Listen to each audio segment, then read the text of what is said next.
একদম লজ্জা পাই না খেতে। আমি সবাইকে কাঁচা খেয়ে নিই, একদম তাজা তাজা। সব বাচ্চারা ভয় পেয়ে যায়। আর তখনই লজ্জাবতী টিচার ডাইনির রূপ ধারণ করে ফেলে। একটা কবরস্থানের পেছনে স্কুল ছিল, সুন্দরপুর নামের গ্রামে।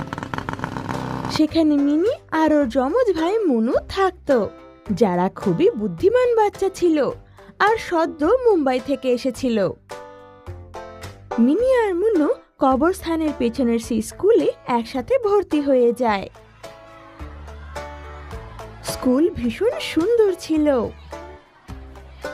আর স্কুলের সাথে একটা বিশাল বড় মাঠ ছিল, যেখানে বাচ্চারা আরাম করে খেলতে পারত।